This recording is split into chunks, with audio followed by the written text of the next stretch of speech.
Hello बच्चों, let's see the question. A hydrogen atom having kinetic energy that is E collides with a stationary hydrogen atom. Assume all motions are taking place along the line of motion of the moving hydrogen atom.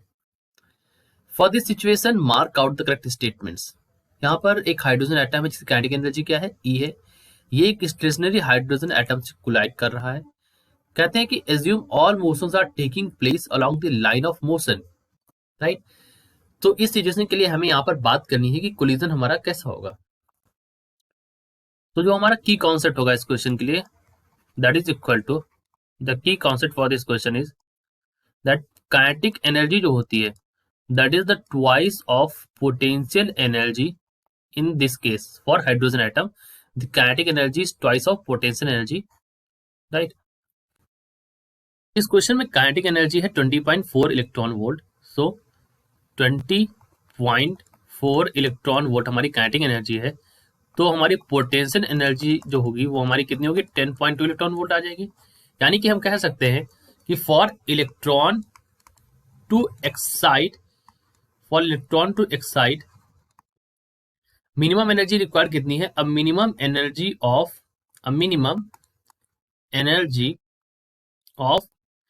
10.2 electron volt is required. इतनी energy हमें यहाँ पर आवश्यक रहेगी excite होने के लिए। अब जो इलास्टिक कोलिजन के लिए, इन इलास्टिक कोलिजन के लिए जो मिनिमम एनर्जी रिक्वायर्ड है, therefore we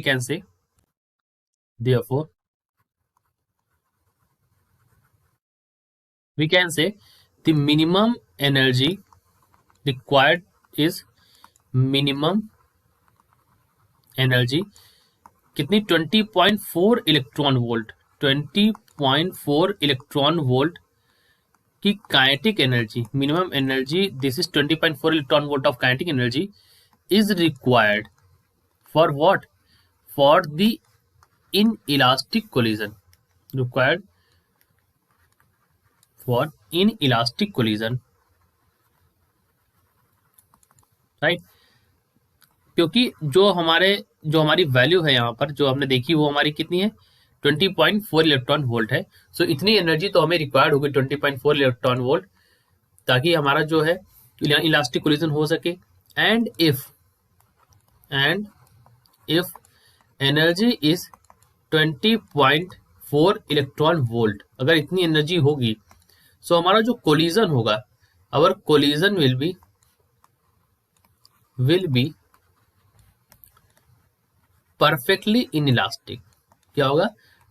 it will be perfectly inelastic because जो हमारी एनर्जी है that is the exact amount that is 20.4 electron volt. यहाँ पर परफेक्टली इन इलास्टिक कोलिजन होगा। बट अगर हमारी एनर्जी है, but if our energy is less than this 20.4 electron volt, collision कैसा होगा? देन कोलिजन जो होगा that will be elastic. Collision हमारा इलास्टिक होगा एंड द हाइड्रोजन एटम हमारे जो होंगे, बिकॉज यहाँ पर इलास्टिक कोलिजन हो रहा है, so the hydrogen atoms will exchange velocities. वो अपनी वेलोसिटीज को एक्सचेंज कर लेंगे, जैसा कि केस होता है इलास्टिक कोलिजन के केस में, राइट। अब हम अपने ऑप्शंस को यहाँ पर चेक करें तो देखिए ऑप्शन नंबर पहला कह रहा है फॉर एनर्जी ग्रेटर देन और equal to 20.4 only collision will be elastic, जो कि गलत है यहाँ पर। सो हमारा पहला ऑप्शन यहाँ पर गलत है। दूसरे ऑप्शन में कह रहे हैं कि फॉर एनर्जी ग्रेटर देन और equal to 20.4 electron volt only collision would be inelastic. ये एग्जैक्टली सही है, बिकॉज अगर एनर्जी हमारी इससे ज्यादा होगी सो वहां पर कोलिजन कैसा होगा? इन इलास्टिक कोलिजन होगा, राइट। जैसा हमने यहाँ पर बात करी है, collision will be perfectly inelastic, right.